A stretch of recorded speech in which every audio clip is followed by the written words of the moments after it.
Hey everybody, how's it going? Long time no talk.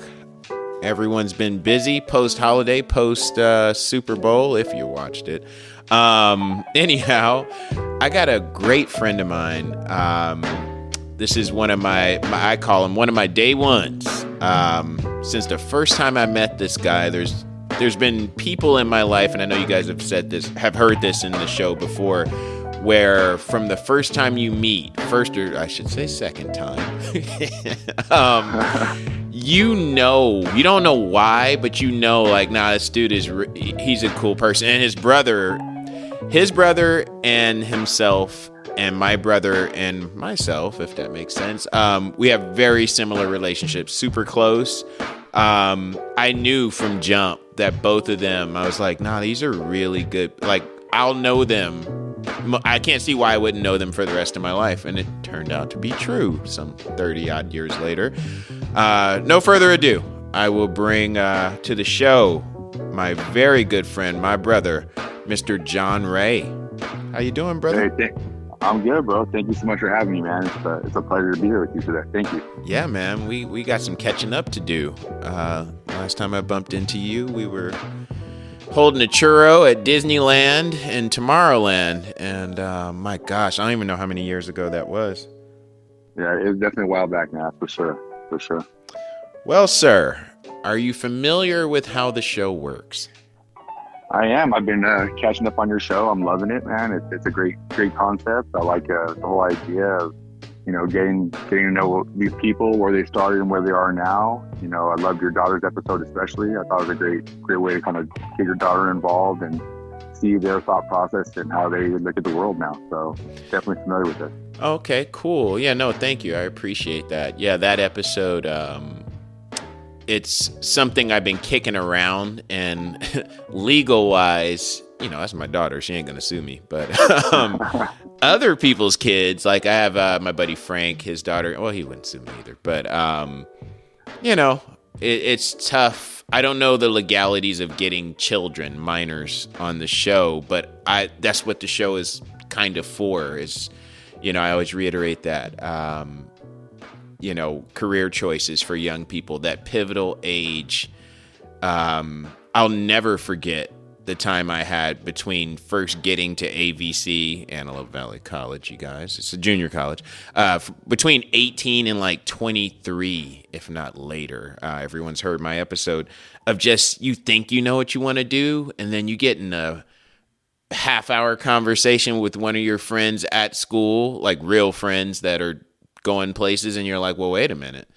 I think I want to do this.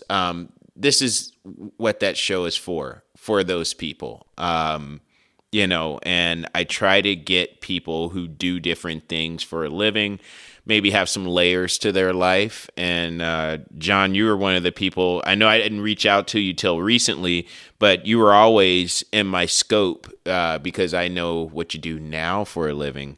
Yeah. But let's get started. What did you want to be when you were growing up?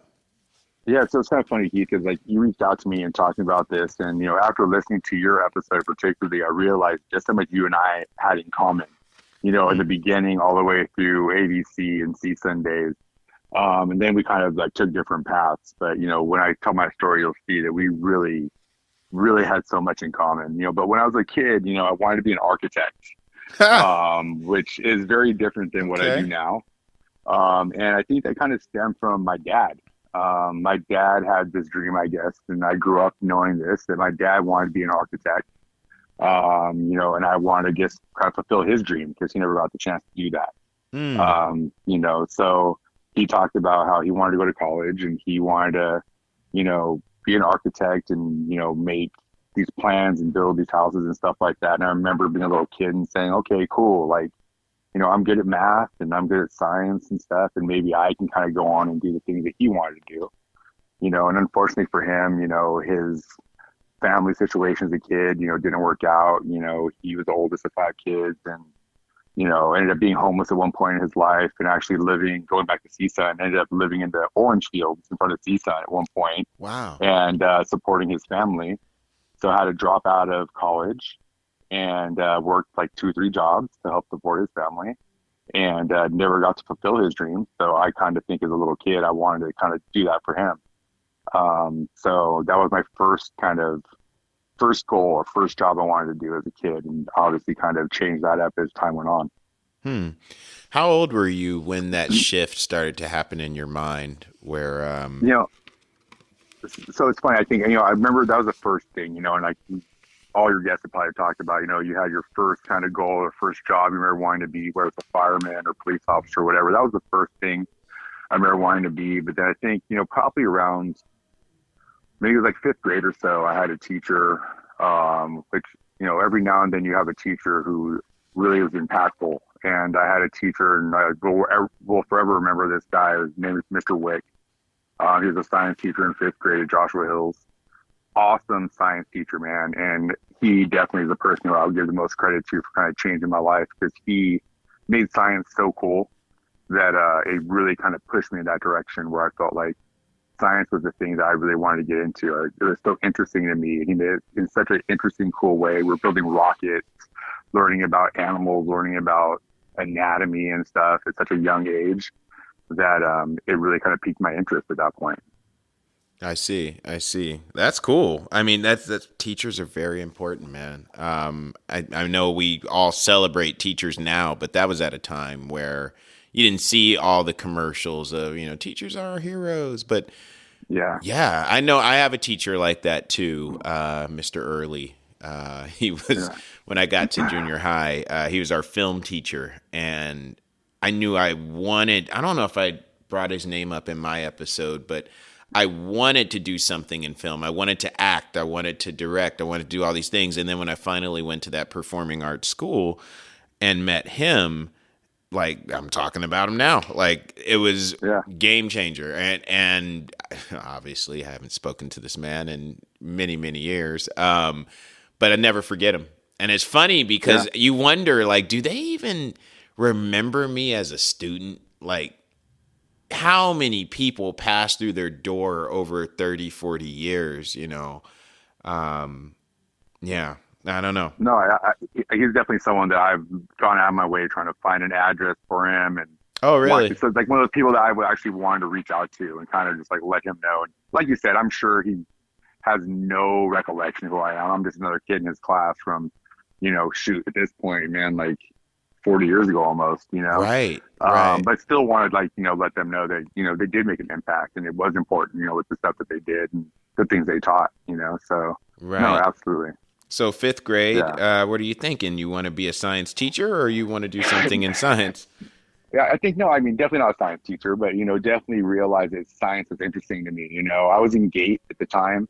So I was a smart kid. I was one of those nerdy kids. You got pulled out for a year. I'm in the GATE program. Yes, bro. I was in the GATE program, brother. And in Palmdale, they used to ship us out to a different school, actually. In elementary school, we used to go to some school in Little Rock, like one day a week. They would ship us out one day a week. That's awesome. It was weird, bro. Yeah, it's kind of weird looking back at it. But I just knew science was really cool to me, man. So I wanted to get into science. Didn't really know what at the time, but I knew science was kind of the thing for me, science and math. So, beyond that, went to high school and, still kind of was into science and the math, loved anatomy and stuff. Worked my way through high school, played basketball, and stuff. Yeah, talk about it, man. Yeah, that's very heavy basketball influence. This guy. It's funny. High school basketball was great. It was a big love of my life. I spent a lot of time doing that. We obviously connected through basketball. Yeah, lots and lots of hours at the Kerr. Between the twins and Studley and Fletch and Ryan Brown, Burrell. Finally, eventually, we'll get to the ABC days for sure. Yeah, man. So, got through high school and, kind of coasted through high school.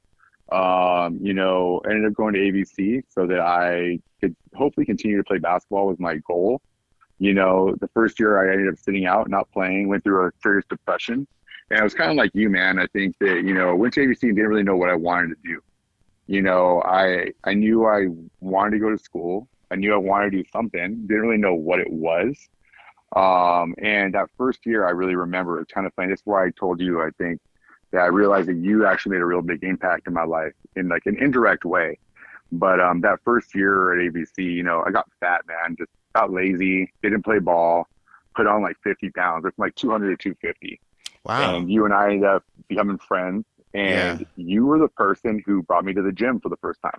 Am I? So I don't. yeah, Yeah, we I went to the remember gym and bringing started lifting weights. Kevin. He has a Yeah, brother, bro. guys. That for people that know us, well, you would probably know Kevin then. But like I say, me to my brother Kelly is John to Kevin. I remember bringing Kevin to the gym, Yeah. and we did it. I'm laughing because I just remember his face. We did an hour ab workout and probably ate Del Taco afterward. But we were young. We didn't know. I was 19. Yeah. But I remember like 2 days later, he goes, "It hurts when I sneeze." I was like, "Yeah, dog, get those six pack abs. Yeah, let's get it."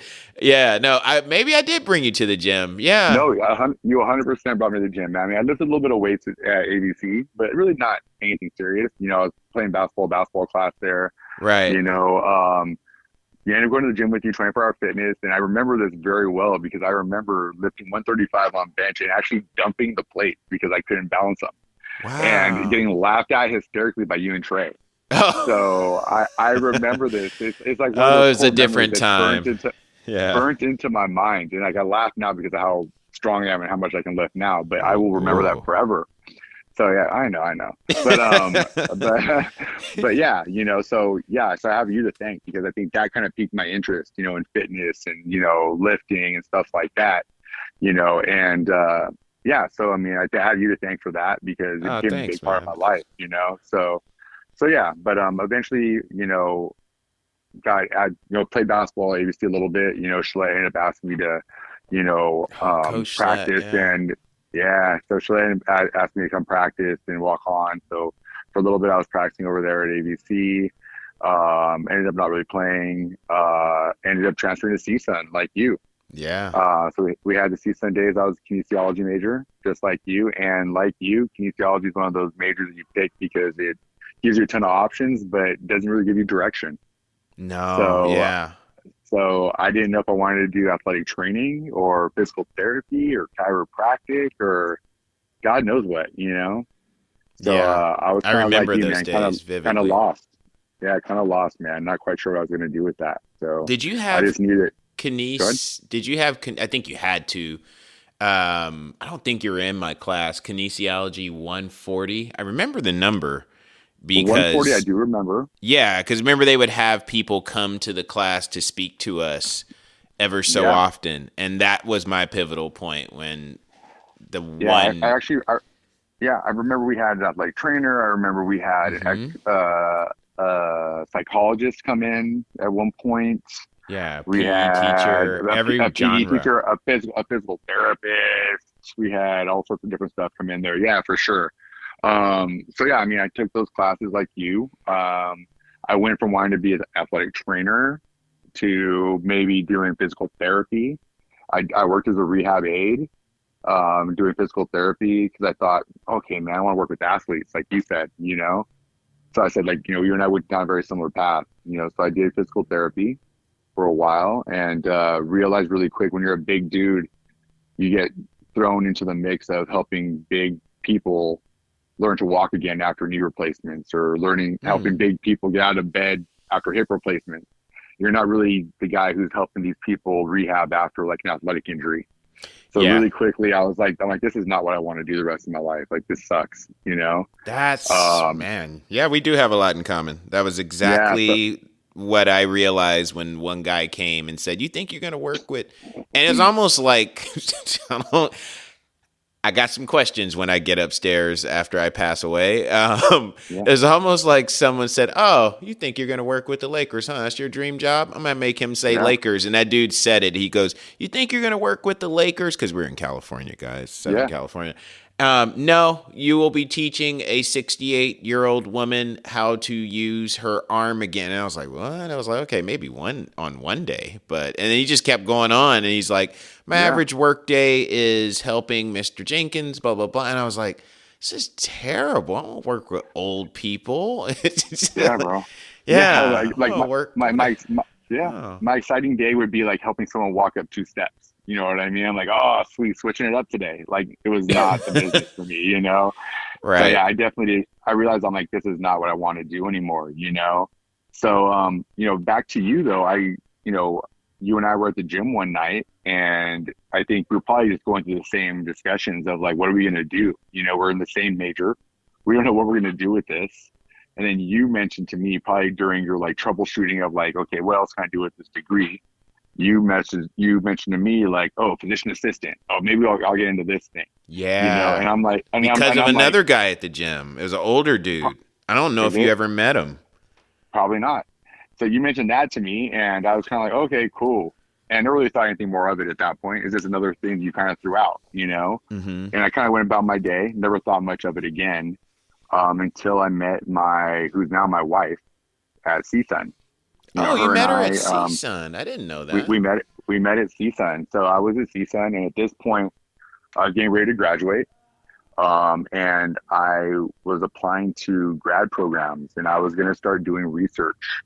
And my goal at this point, because I had no idea what I wanted to do, I was going to start doing research in like exercise physiology. So basically, like I guess the best comparison would be like a Peter Attia or like a more place, more dates type situation. But way before that ever came to be, in the early 2000s, there was no podcast.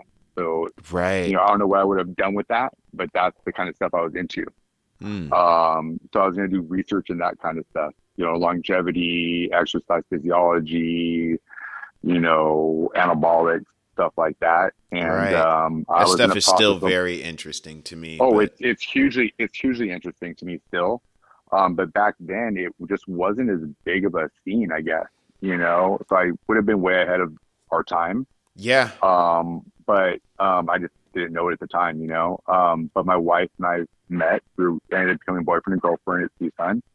And she then told me, that I was way too social to be doing That you were research, oh, okay. to be doing research and sitting in a lab every day. Oh, okay, And that, okay. I was and gonna that, say, and that, oh, you're too no, social. and that, no, to be doing research and that I should consider doing physician assistant. And I was like, oh wow, a friend of mine mentioned this, and Jeez. I totally disregarded him. But now that it's a girl telling me this, maybe I should, Oh, that's the way I of the should consider world. this. Yeah. I should consider this. So, Yeah.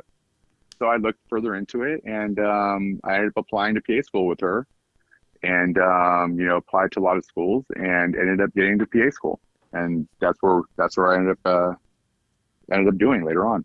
That's crazy. Yeah, I didn't know you met your wife at CSUN. That's cool. Yeah, yeah, Yeah, I remember now that you mention it, I don't remember the first night, but I remember you saying at a certain point, dude, I haven't been in the gym for years. I don't really lift weights. I remember you saying that. yeah, And then fast forward, like you guys were coming. This is a time where we're playing basketball together a lot. Going to the hammock, going to Marie yeah. Kerr, and Shahan, everybody. And Lancaster City Park. Yeah, for yeah, oh sure. yeah, golly. Yeah, we were doing all of that, and during that time, I do not remember the gentleman's name. I couldn't Google him if I wanted to, but I was so wide open before I got to CSUN. Yeah, it was before I got to CSUN because I had moved out of my parents' house in Palmdale. I was asking any adult guy, or lady, that seemed like they had their stuff together. And this guy, I don't remember what he drove, but he drove a really nice car. And he was a little older, he was bald, and he had a beard. And he always worked out in scrubs. And I was like, he's a doctor or something, or plastic Yeah, surgeon. He had like a sick Mercedes. And I just asked him one day, I had no problem talking to people, and I was desperate because I knew, hey, it's about time to transfer, and what are you going to tell your parents they're about to pay for? yeah, for Why they're sure. paying. And I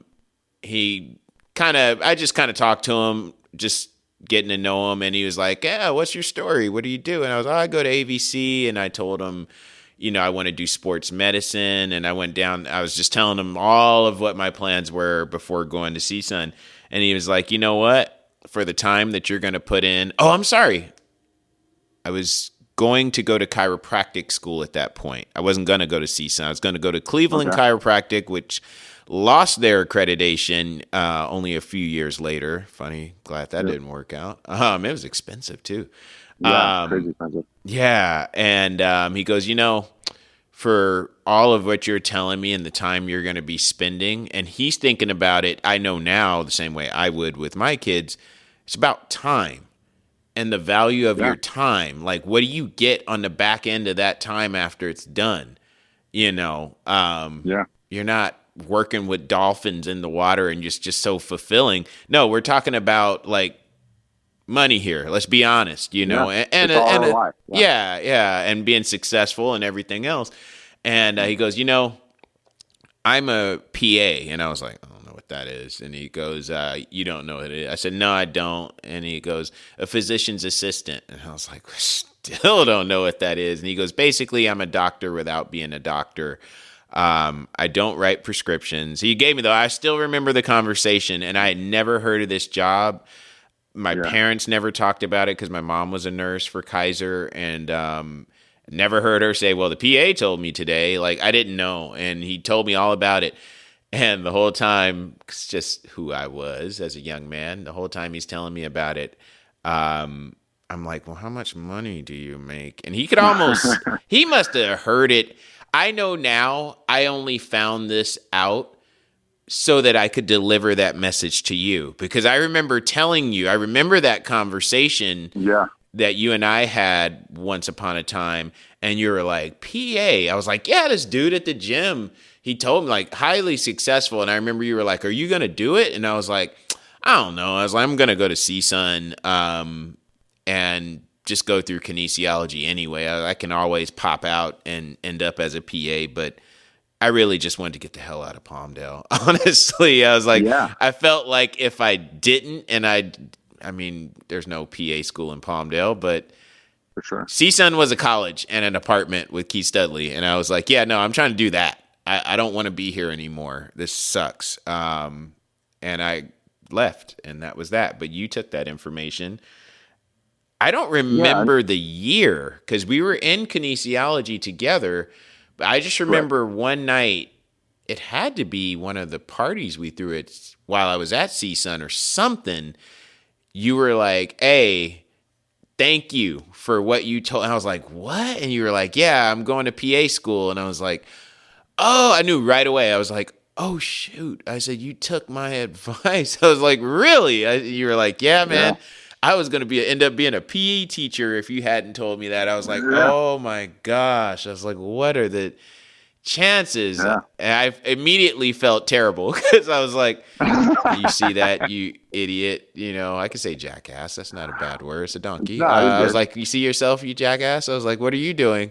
Here you are trying to, become a real estate mogul, and it's not working out. And this guy has a real career going that you told him about. And I was like, I said, well, at least some good came of it.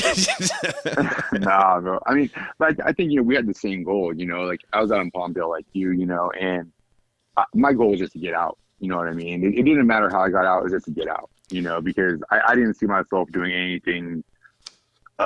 Nothing goes in coming me staying out there, so I just needed to get out, and from there I'd figure out the rest, and you're right. Like, I just need to figure out what I was going to do once I got out of CSUN. And lucky for me, I heard from you what a PA was. My wife suggested it as well, and I was smart enough to listen to her, and I actually remember when I got to CSUN and I met my advisor, Dr. Loy. I'll never forget him. And I told him, that I wanted to go to PT school at the time. And he asked what my GPA was. And it was something mediocre. It was like a 2.8 coming out of AVC, because I only cared about playing basketball. Mm-hmm. And I was like, but I'm smart, Dr. Lloyd. Don't worry about it. Like, I'll get my GPA up. And he's like, you're not going to get into any grad school with a 2.8. I'm like, man, I'll have like a 4.0 or a 3.5 something by the time I get out of here. And he's like, okay. So I hear it all the time.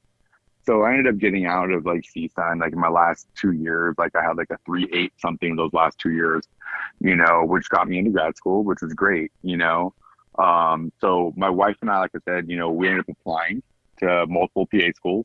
Oh wait, your It's wife not, applied as well? Is your so wife a yeah, PA so, or? so yeah, so I'm gonna get to that. Yeah. So Oh, she told okay. me to apply because she was applying, so she's like, you should do this. Like, it's a great profession, you should do this. You're smart, you have good grades. So I was like, yeah, let's do this. So I applied to PA school. She was applying to PA school. We both applied to a school in Philadelphia, to Drexel, which is, one of many programs. We ended up having an interview the same day. They Wow. didn't know we were together, but we coincidentally had the interview scheduled the same day. So we showed up there in the winter in Philadelphia and had our interview. Both interviews went really well. And probably within a month later, we both got accepted and stopped interviewing at that point and just said, okay, well, that's where we're going. And started PA school there the next summer. You lived in So, Philly. I did not know that. so yeah, so ended up going to grad school in Philadelphia. So went to PA school in Philly. It was awesome. It's my second home. We go out there probably every 2 years or so to go visit. We have a lot of friends and, now family, I call them, out in the Philadelphia area. Right. And then, just talking about PA school, I guess since that's kind of what our whole podcast is about, what I do now. So, a PA, like you said, it's similar to a doctor. It's, you get taught in the medical model about medicine. So it's a little bit different than like an NP, which they get taught like a nurse. So I get taught like a doctor. So I did a year and a half of, basically medical training, didactic book work. So all the medical classes that a doctor does, I do a year and a half of them. They do 2 years. So they learn a lot of details that I don't learn in that extra 6 months. And then I go on and do rotations. So I did, rotations around the East Coast. I did rotations in Philadelphia, Jersey, Oh, wow. Delaware, Connecticut. I did 3 rotations in Connecticut, a rotation in North Carolina. So I did psych, OB-GYN, peds, surgery, internal medicine. Gosh, what else? I mean, ER, every rotation that we do. And then ended up doing 2 longer preceptorships in central Pennsylvania in what's called Mennonite country. They're kind of like the Amish, Yeah, yeah. which I've was a heard of very them. interesting was a very interesting 3 months to say the least. We could talk about them forever. And then the last 3 months, I actually had my last preceptorship at Antelope Valley Hospital. I was able to, a friend of mine from junior high, actually, you may know her, Jill Lorenzen. Oh, She went to Highland. Jill? Yeah. Yeah, so Jill Lorenzen and I have known each other since junior high. Oh, wow. So I know her Jill's a PA. sister very, very well. Yeah, Yes, Jenny. there you go. Yeah, Jenny. Yeah, there you go. So Jill's husband is a PA as well, and he's the lead PA at Antelope Oh. Valley. So he allowed me to proctor under him for 3 months. So I worked at Antelope Valley for 3 months, and studied under him for the last 3 months until I graduated. So came back to Philadelphia and graduated PA school, and then in 2006 started working as a PA. Hmm. So it was intense, to say the least. Like, you cram in 3 years of intense book work and training, and undergrad and junior college was easy. You just kind of show up and do the work, and it works itself out. PA school was a whole different animal, man. Like, I realized really quickly that there's no playing around. Like, you really had to put in the work and put your head down and you know and study. Like, it was something like nothing like I've ever done before. That's for sure. It was not easy, but like you said, it's about the return on investment, and you have things that are good. You have to work hard for, man. Nothing comes easy in life. No, it's And very true. that definitely showed me that. So Um, yeah. just my own, this is 18, 19-year-old Keith asking this Yeah. question. Because I know there's a kid somewhere thinking about this. If your parents aren't, in Beverly Hills, what you had all this schooling and it was super tough. Did you work? Like, how were you getting along financially? Did you take out loans? I'm asking this question So for those young that's so people that's that wouldn't know, like, well, how do I make this reality? so that's a great question, man. So we talked about how, like, I was a smart kid and stuff, and I came into PA school, and I really came into it thinking, man, I'm going to work on the weekends and I'm only going to take out a minimal amount of loans and I'm going to go be a bouncer on Saturdays and Fridays. And like, I'll figure out how to make some Oh, like you extra were at money. Schooners. I get it. You know, Yeah. exactly. Just Like like my student Roadhouse. days. Yeah. Exactly. Or exactly. You know, so that was my thought process the very first, as soon as I got to Philly. Like, I'm like, I'm not going to take out as much loans as I need to. Like, I'll figure this out, you know? Uh-huh. And, you know, a quick story, you know, I went in there very arrogantly, you know, and I was a guy in undergrad who I didn't study, to be honest with you. I just would go to class, I would take notes, and then I would go take the test. And Yeah. I'd get A's and B's, right? You're at the And same that's how parties I was at, buddy. Yeah, I know. yeah. So, and, you know, and I came out, like I said, you know, like a 3.8 or whatever, you know. So I came to grad school with the same mentality. And I have a story, my wife will laugh when she hears this podcast because she knows it's very true. I went to my first anatomy course, and Dr. Heroyan, I'll never forget his name. I showed up, I took the anatomy test, and I mean, I knew anatomy. I took anatomy classes in undergrad, right? Like, That's what I was anatomy, going to anatomy. say. You didn't take anatomy at AVC? I thought you would Oh, have. I took anatomy at ABC. I took anatomy at CSUN, right? Who was your I teacher? it's Who was your teacher at AVC? it's Was a it long time It ago. had. It was only two people. I remember because. You tell me names and I'll remember. I bet. Oh yeah, you will. It was either Dr. Sullivan, who looked like Dr. Ruth, the sex therapist. Okay. She's a little mole-looking lady. Okay. Or it was I already Dr. think that's who it was. Okay, or it was Dr. Langer, who was a man. No, I think it's Dr. Sullivan. Equal. They both decided, and they openly said this. I had Dr. Langer first, dropped him, was like, "You're a nut. I'm not. This ain't gonna work. You're gonna mess up my GPA, sucker." And I went with Dr. Sullivan. Big mistake because she super thorough, Yeah. thorough.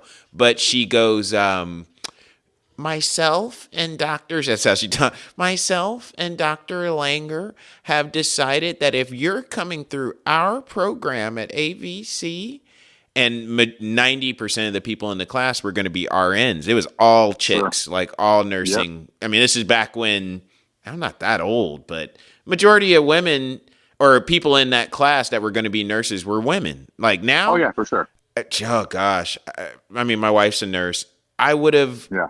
totally, at the very least, became an RN if I had it to do over again. But anyhow, she said they decided that program, they were going to make it not, she didn't say super tough, but she said something like very thorough, some $15 word for very thorough, meaning it was going to be very hard. And I was like, there's no escaping this. And I did not do very well in her class. I'll be honest, I failed. And I mean, I went through, here's the worst part.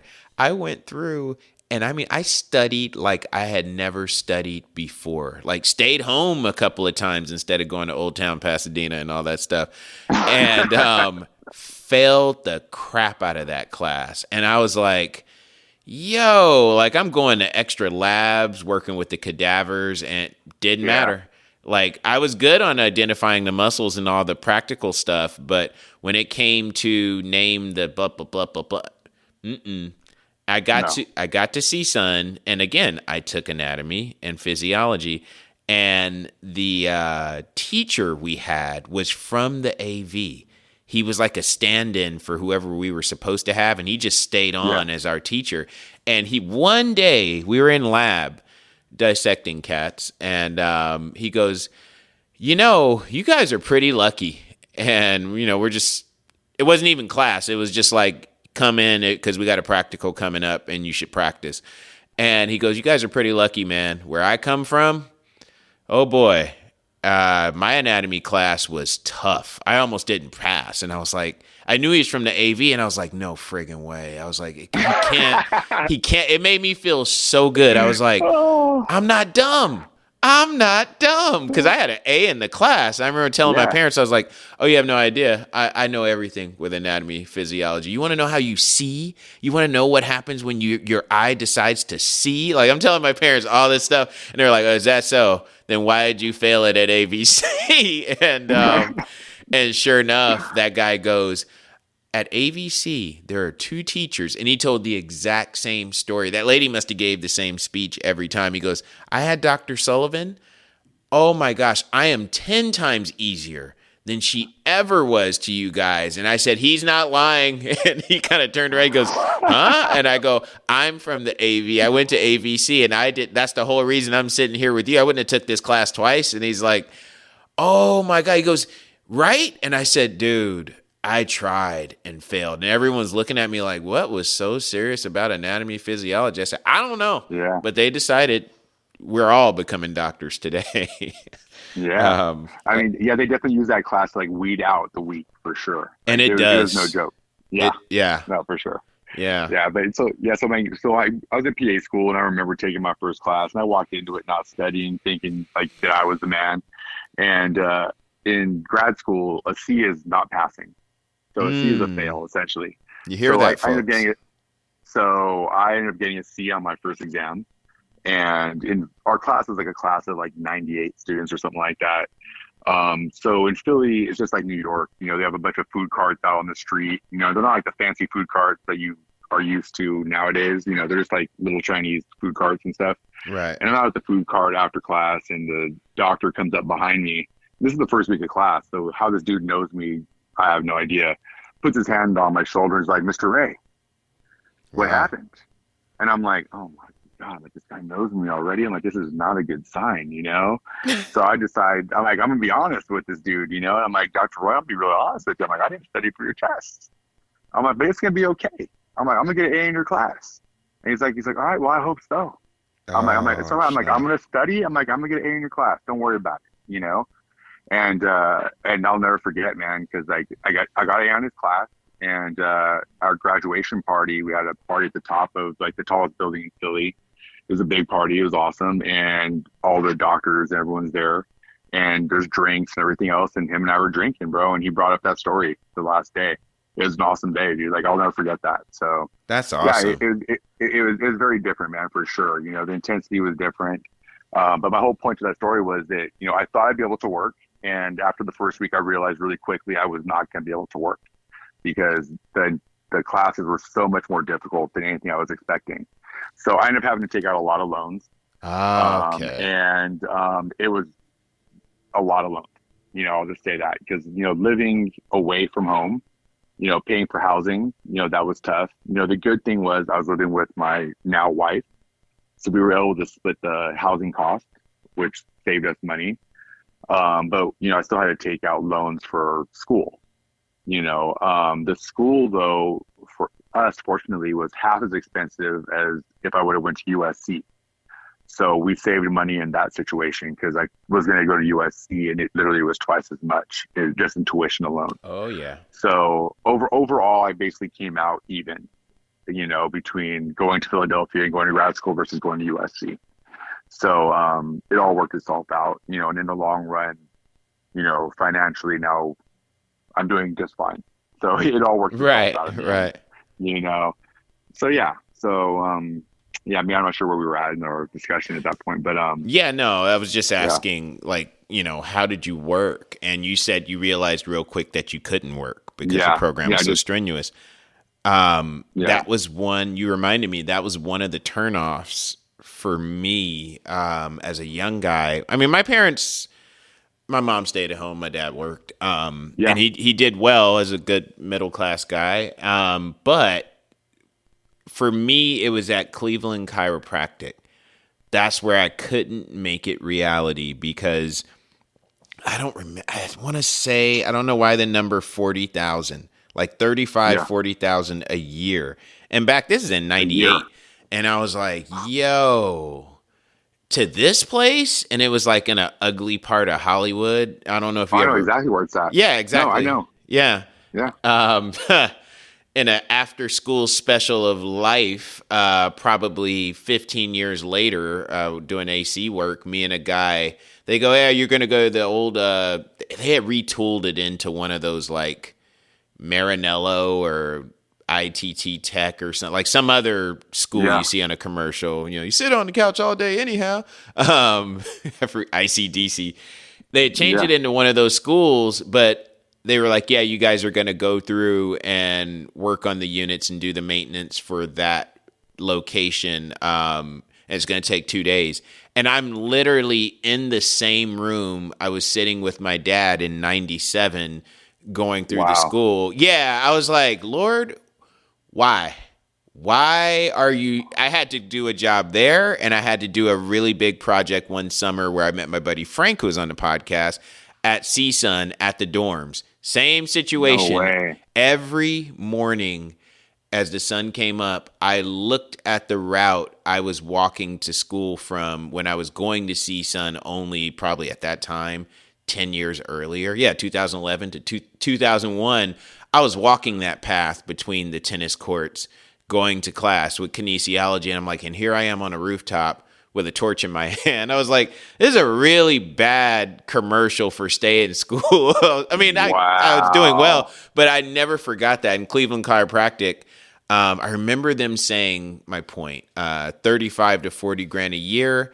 And they also said, this program is so tough and so accelerated. It's a quarter system. I'll never forget. The guy goes, this is all you will do. And I was like, what? He kept saying it. And what he was basically saying was, you're not going to have time to work. And I was so at that. I mean, I'm not going to say I was dumb, but as a young guy, I always worked. I always had a job that I could do well enough that I could buy my own stuff and, maybe quite not enough for my own apartment early in life, right out of high school. But hey, I didn't have to ask my parents for much at all. They weren't going to give it to me. No, I was the same way. Yeah. Sure. Like they had it, but I'd rather work for it. I don't want to have someone go, well, you know what I did for you, so I said, no, I will get this myself. So that guy telling me, hey, I'm going to take your financial power away for a couple of years. Being that young, I couldn't see past the couple of years. When I hear a young person go, yeah, but that's like 5 years. I'm like, that's my point. It's only 5 years. And they're like, no, that's a long time. And I'm like, no, it's not. Oh my gosh. For the rest of your life benefiting from it. I mean, it's pennies on the dollar. But no. Your perspective changes, obviously. Big time. When you're young, 5 years is an eternity. When you're older, 5 years is nothing, right? Another one. Yeah.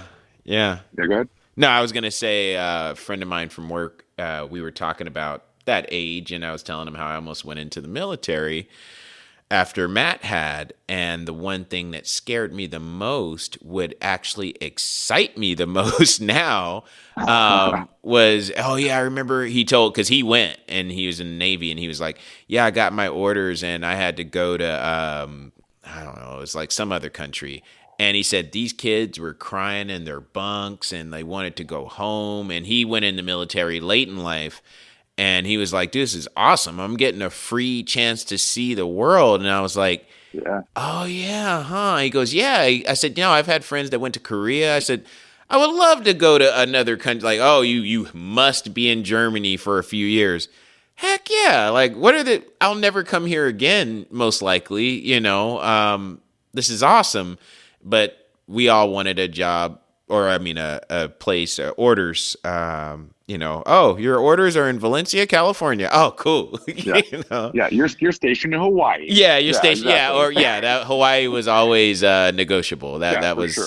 Yeah, for exactly. sure. Oh, we can work with Hawaii. All right. Yeah, you're right. Stationed in Las Vegas. Really? Okay. No. We can make this work. Yeah. I mean, seriously though, you think about it, right? Like, how often are you going to get paid to go travel somewhere, right? You're going to pay me to live in Germany for a year or 2 years or something, and you're young and you have no bills, nothing else. Like, you think about that, and the perspective, like you say, changes, right? When you're 18 and that's being offered to you, you're like, this is horrible. Mm-hmm. When you're 30-some or 40-some years old, and you look at it like, man, like I can bankroll 2 years of money. I don't have to pay for nothing, and you're going to just give me this money. I'm just going to come back with all this cash. Like, dude, this is amazing. Like, what can I do with all that money? Yeah, perspective is everything. It really is. Yeah, perspective is everything. Yeah, it really is. I try to tell my kids that all the time. Yeah, so I mean, I think, because I was a little bit older when I went to PA school, because I did waste a bunch of time at ABC, just like you did. I was going to say, you're preaching to the choir, sitting in the cafeteria. Yeah. Yeah, I wasted a bunch of time, eating, biscuits and gravy and playing basketball at ABC. I wasted a bunch of time. So I was a little bit older when I went to grad school, so it did give me a little bit of a different perspective. So when I went there and, I graduated, I wasn't one of the older people, but I was somewhere in the middle, you know. So my viewpoint was a little bit different because I had worked, like you said, I've always had a job. I bought my first car with my own money. Mm-hmm. I went to on the weekends when I wasn't playing basketball. My dad worked at Jack in the Box, and I had to go at 5 in the morning. He drove me down to Northridge, and I worked at Jack in the Box with him, on the weekends, and I saved my money up to buy my car. Then I worked at Chili's, and I worked at Albertsons, and I Oh, always that's had a right. job. Albertsons. Yeah. So no matter what, like I'm like you, I never wanted someone to say you got this because I helped you. It was like, no, dude, I got this because I worked hard. Right. I got this because I put the work in. So it was never going to be because I got a handout. It was always going to be because I earned that thing, you know. So when I went to grad school, I was like, okay, like, yeah, it sucks. I have to take out loans, but that's okay. Like, I'm going to pay that back. And it's not going to be because someone, I mean, obviously the government gave me the money, but it's not going to be because my parents had to front me the money and it's a gift. It's like, it's fine. I'll pay it back. I'll have to work hard and I'm going to have to give this back. And it is what it is, and I'm going to earn it myself. Right. And it's fine. It is what it is. Right. So yeah. Now, Um, you but guys, I was just going to say, your wife and yourself, you guys got married when? so we both graduated PA school. My wife worked in cardiology. I came out and I went into emergency medicine. That was in 2006. We got married shortly after. Gosh, now I have to do our math. I want to say, I'm gonna get our years wrong here. 2008. Oh, okay. We got married. So yeah, 2008. We got married in Palos Verdes, and I have a son who's 13 and a daughter who's 7. So nice little family and stuff. So it's great. My wife still works in cardiology in Beverly Hills. I have changed my profession, so I'm still a PA, but I've changed from emergency medicine into surgery now, which is Oh, one of the okay. benefits of being a physician assistant is the ability to change. That's probably the biggest difference between, besides not going to med school. I mean, obviously, a doctor goes to med school and does a residency and a fellowship and stuff, and their education path is longer, and they do learn a lot more details and stuff. And I'm super grateful for them because I do work under them. By definition, a PA works under a physician. Right. But they are stuck in their field, forever. So like if you're a surgeon and you went to a surgical residency, you're a surgeon for the rest of your life. A physician Mm. assistant, I get trained in a general, fashion. So I get trained in, general medicine. I do rotations and all these other things, but, I did emergency medicine for 2006 through 2018 or so. And I just got burnt out, man. Like we could get into that at some point if you wanted to, but I got burnt out and, had the kids and was just done, man, with the ER and the whole lifestyle of being in the ER and switched up to surgery. And the learning curve was steep and tough, but it allowed me some freedom to be home with the kids more and see them grow up and, be at their practices and be at their games That and is so worth it. have weekends off. And, it was a big sacrifice. I went from being awesome at something, which is like the way I am in life. I want to be the best, and I was amazing in the ER. And I went to, from being amazing in one thing to being really mediocre at first in surgery, which is really hard for me to do. So I was mediocre for about a year. And then that learning curve is about as steep as it gets. But after that year, like, I really had to put my head down and work hard to get decent. And after a year or two, like now I'm good, I guess I'll say. I won't say I'm great, but I'm good at what I do now. Yeah, I think that's probably the biggest perk of my profession versus, being a actual physician or a doctor, is that there's that flexibility Yeah, the that is allowed flexibility, in options. my profession. Yeah, that flexibility is huge, so there's definitely, less income that comes with it. There's also more flexibility and you get to leave the job. When you leave, you leave it behind, you don't have to take it home with you, which is huge. No, it's very huge. You're hitting on all the points. Now, you know what? Let me ask you this. How old Yeah, were it's all good. you? How old were you when you made this switch to surgery? Yeah, so let's see. So it's easy for me to remember because I actually switched when my daughter was born. So I got hired, and they were going to start me, and my wife was pregnant, about to give labor. So like, it was actually 7 years ago, almost exactly. My daughter was born January 26th, so almost exactly 7 years ago. So Bananas. I was 40. I was 41. Yeah, Yeah, there you 41 years go. old. There must be something biologically after you pass 40 where you really appreciate time. Yeah, And that's why I asked that question, because I know for myself, that's been the biggest motivation for, like, that was my biggest motivation with real estate and all that. Like, I had time for my kids' stuff. yeah, It could be the smallest thing. I just really appreciated having extra time, or going, oh no, daddy will be there. Don't worry about it. for And, sure. oh, okay, cool. I'm pretty busy now, but now I just find a way to do both. There Oh, isn't, 100%. yeah, if I'm not at the gym, working out or walking the dog, it's my older daughter. She graduated already, or she's in college, I should say. She graduated high school. But my younger daughter, who's still in high school, she's in marching band and she's in concert band. And lately, she's just, and I know you know this about kids, and that's what Yeah, kind of why I had her on the show.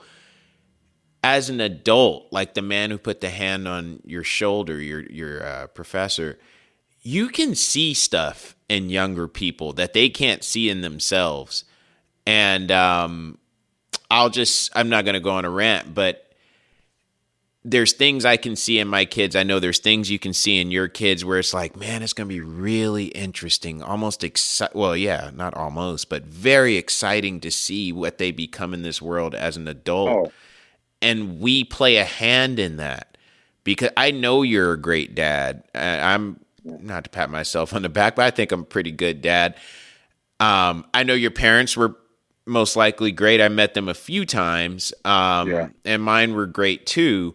But what I found for our generation of being dads, I guess we're going, to me, it seems like for a majority of us, we're going an extra step further with our kids in wanting to be there, making ways for us to be there for them, and just putting a real value on that, day to day, year to year. And so I was curious about the years, because before that, it was just, I'm trying to get it, before Oh, 40, um, bro, you're 100% on point. Like, I can't agree with you more. Like, you know, I can go back to when like my wife was pregnant with my son, and I was working in the ER, and I was just grinding, bro. Like, I was working so damn hard, just trying to make as much money as possible to buy a house, to mm-hmm. get ahead, and I think back, and, my wife could tell you, like, I was working in the ER. I was working three jobs, three different ERs,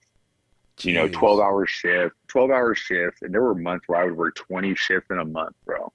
And I would work, I mean, totally, like, back now, it's totally unsafe. Like, I would work a 6 p to 6 a at one ER, and I work a 7 a.m. to 3 p.m. at another ER. Leave one ER and go to the next one. Dang. And I would do that. I would do that so that I could have a day off. I would have that night off and then take the next day off. And I have like a day and a half off that way, instead of working like two days in a row. You know what I mean? I know exactly what you Um, mean. Yeah. so yes, I would stack my days off that way. You know what I mean? But I would do it. I'd be working like 250 hours a month. I'd be Jeez. doing crazy, crazy stuff. And I did that for like a couple of years in a row, just to make as much money as possible. So I could just like, we're going to buy a house. We're going to do these things. I need a house by this time, and then we had our son, and then time went by, and the ER, like I said, I know your mom's a nurse, and, now you say your wife's a nurse. And I think you said your sister's a nurse also, I think Yeah, you she said. Is is. that Yeah, right? Ashley's a nurse. She's an Yeah. RN. Yeah. I mean, I'm not sure what, fields they're in and stuff, but like I the couldn't ER, tell you. I couldn't tell you about they, Ashley, and I yeah, should. but I know she's gonna hear this. I talk to you all the time. How do you not know? yeah, I but don't like, remember. I got so yeah, but I'm hanging on by my fingernails right now. it's okay, it's all good, bro. But like, like I worked in the ER, and the ER is like just not a safe place. It's a dangerous place. patients are abusive, patients are physically abusive. And like, I'll tell you, like, I used to get in physical fights in the ER, some of the For places I real? work. You had Oh, to bro, we could talk about this for days. Like with physical fights, patients? yeah, with patients. Like I worked in the hood. Like I won't name, Oh. I won't name hospitals. Actually, I will name hospitals. Why not? I worked, I Yeah, worked at please, so I people worked don't at, go there. Yeah, I exactly. worked at, I worked at Centinela in Inglewood. I worked at Oh. California Hospital in downtown LA. You know, Oh, a I mean, I worked lot at, of I, smells. I worked at all sorts of hospitals in LA, but those two were the roughest two I worked in. And yeah, I mean, there were physical confrontations, like literal fights. And Bananas. it got to the point where, and I'm sure you already know, like, you know, I fought Muay Thai for a while after I got done playing Oh basketball. yeah. Hey, yeah, that's right. I started doing kickboxing. So I fought kickboxing for like 5 years. I got done with that, and this is a whole different part of my life. But you know, got done with that, got finished grad school, started doing jujitsu, trained jujitsu for like 15 years now. You know, so like fighting has never scared me. You know, I was like, whatever. You know, so I would never shy away from I'm just trying to confrontation. picture you in a But lab coat, like oh, doing bro, your hand, like yeah, Lawrence Fishburne, Morpheus. yeah, right. Like, Yeah, come so I mean, on. but yeah, but it just got to the point though where like I was like, why am I getting in fights? Like this is not why I went to school. You know what I mean? No. Like this is just dumb. You know, like I get paid too much money. I have a family at home. Like this is just not what I'm here for. You know. So those things, you know, adding up, and then having a daughter, especially, I think, you know, you have two girls, so you Yeah. know, when the daughter came, I was really like, you know, it's time to move on and do something different. You know, it's like I need to change things up, you know, and that's when the surgery situation came up, and I was like, I need to jump at this opportunity and I'm kind of, you know, change I'm in fields. the yeah. Yeah. That something about the age. And my kids are older. When they were younger, I was still in grind mode, but I always found well, my I was doing startup construction, and we'd have Yeah, projects, and then we wouldn't have projects. So I'd have a lot of time with them sometimes, involuntarily.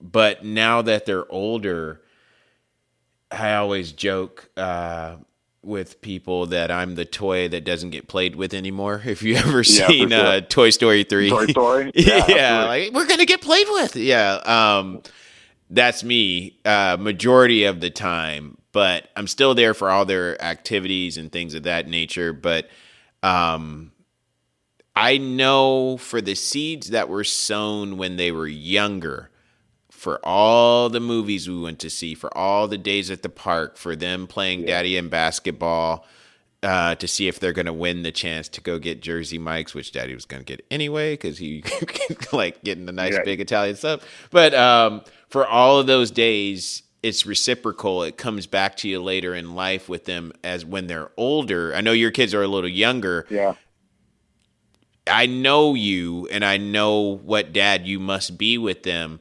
It's so gratifying when they get older, like you're Mr. Wit. Like he doesn't even realize he's yeah, doing it because that's who he is. yeah, Um, it's awesome, man. So that time, getting to spend more time with my kids, even in their older age, especially my daughter in high school and stuff, she wants me to help and go on school trips and all these things. I'm that's like, awesome. baby, yeah, well, it takes a lot of time. I don't know Oh yeah, what for these other sure. parents do for a living, but they'll be Oh, like, bro. I'll be like, yeah, we need help. And I'm like, okay, okay, what's the times? From 11 11 o'clock. a.m. Yeah. to such Yep. and such. And I'm like, and conversation, my wife or my daughter will be like, yeah, that guy's there every time. And I'm like, how the heck does he do for a Oh, living? I'm like, bro. dude, I don't, all right, I can't, oh, they're going to Chicago for a week and a half. And I'm like, okay, I can Yeah. send you, but I can't take off a week and a Go half. We with just you. got back from Destin. Um, yeah, I'm Yeah, like, I no, I hear got a you. real job. And I try not to say that because that is one of my Yeah. habits of going, hey, look, I got a real job. And it's like, Oh yeah. what you're saying so much in that statement to them, you know. I don't know. I'd like to You believe they're know, going to be better than I was. They're not going to yeah. have parties at the Deuce Mob and other things. No, we deal with the same situation. We're in a very decent area. Well, it's called. We live in a better area than I lived in. We'll just leave it at that. You know, I was in the East Side Palmdale, so you can't get much worse.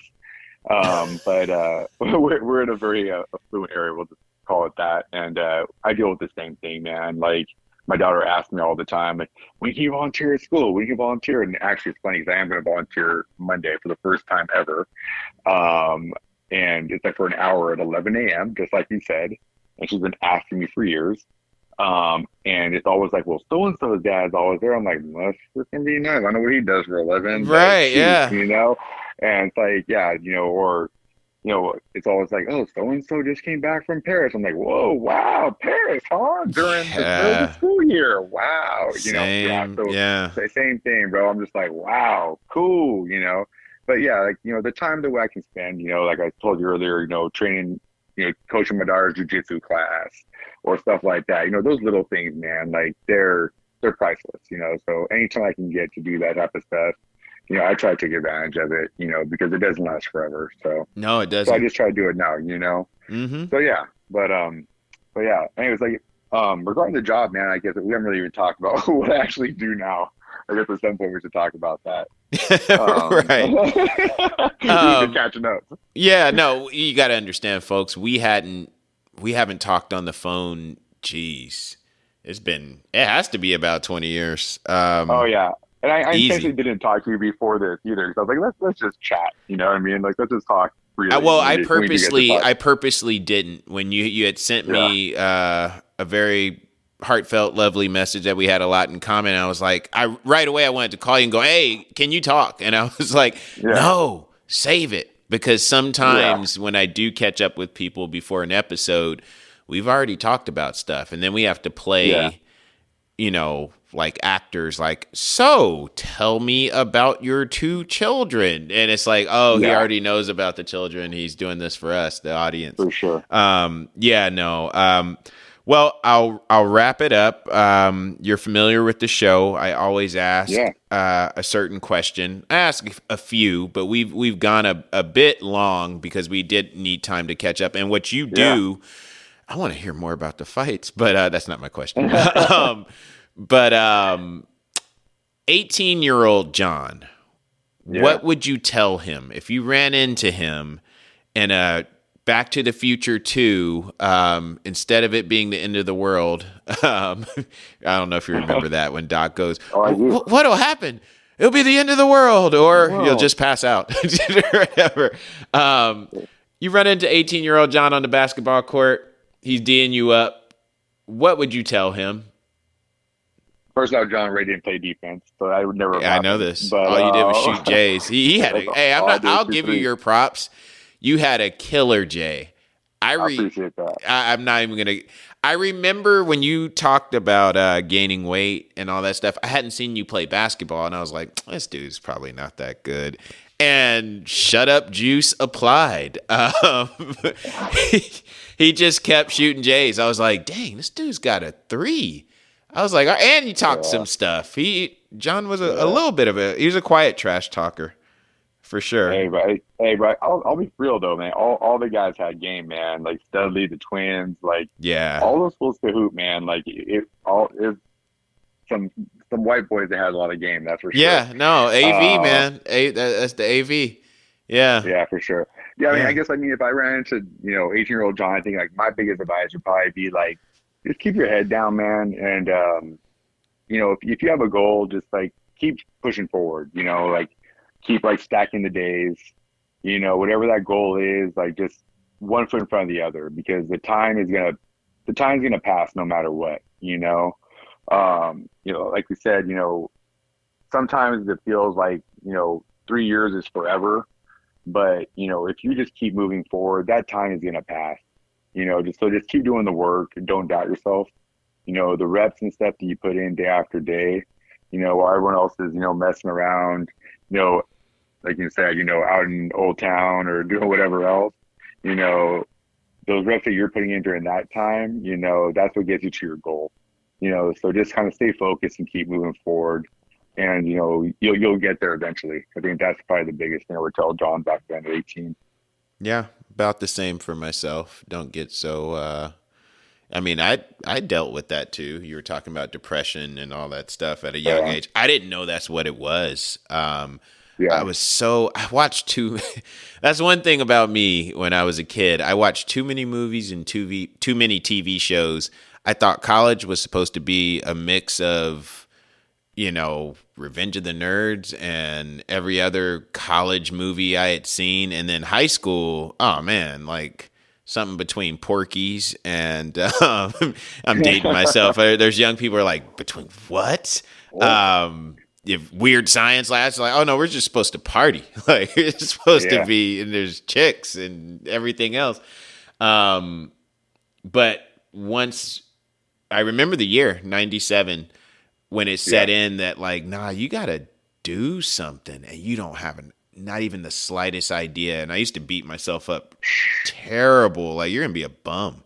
Look at yourself. Yeah. Like, oh my gosh, can you even imagine getting your own apartment? Can you even picture that, Keith? Like, I was my worst critic. I really was. I would have loved to have been able to go back in time and tell my younger self, like, hey, it's going to work out. I've told the story on the podcast before. I won't go into it, but I actually had a dream right after my grandfather died.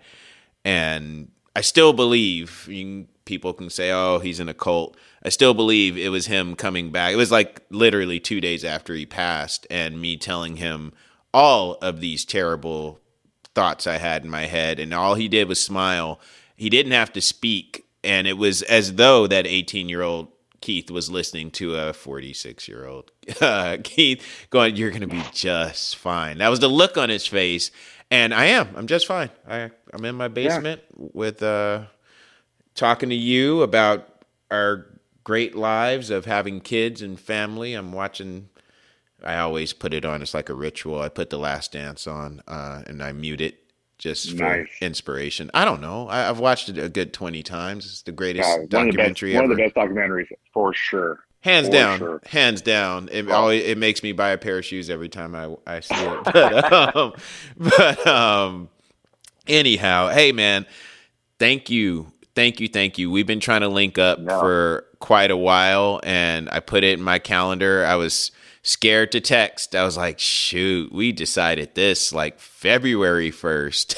I was like, I hope he's still able to do it. You guys, the episodes come a little sporadic because everyone's so busy with these great careers. I got a lot of people who want to do the show, but the schedules are funky time, so I apologize, but we got more episodes coming. Again, John, thank you for your time. That is a really cool story. I had no idea about a lot of stuff in your life. I never knew you lived in Philly. Crazy. Man, Let me ask you, is the hype, is it worth it to go there for a Philly cheesesteak, or have you had better in other places? I would say Philly cheesesteaks are great. Pat's and Geno's is not the business, is what I would say. Second person to tell me this. Yep. Yeah, I would not go to Pat's and Geno's, but we can talk offline about what my recommendations are. No, just tell us. What are they? Because there's people. I got people in friggin' Singapore for some reason. No, not for some reason, because I'm great. It's a great show. Hello, Singapore. What are your recommendations? So my favorite personally is Jim's on South Street. This is in Philly? In Philly, yeah. Jim's on South.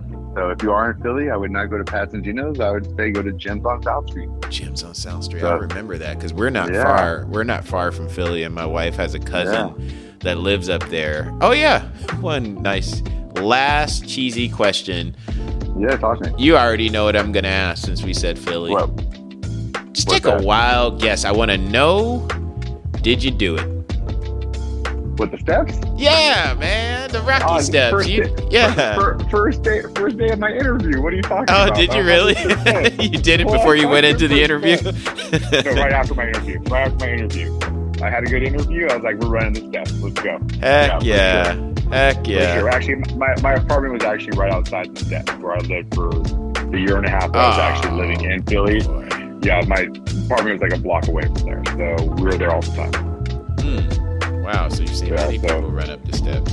Oh, every morning. Every single morning. That's cool, man. All right, John. Well, I'm going to let you go. Get back to the fam. I got to get back to my fam. Sounds good, brother. Thank you so much for your time, man. It's great catching up with you. Great, man. Thank you so much. Talk to you soon. Man. Hey, everybody. If you like this episode, go ahead and leave a comment. Be greatly appreciated. And if you want to be on the show, reach out to me. I know a lot of you have my number. If you don't, you can email me at coolkeith with a K. That's coolkeith579@gmail.com. Reach out, shoot me a message. If you're a fan of the show, I bet you're pretty familiar with it. It's no different. Reach out. I'd love to have you on. All right. Thank you so much, everyone, and God bless.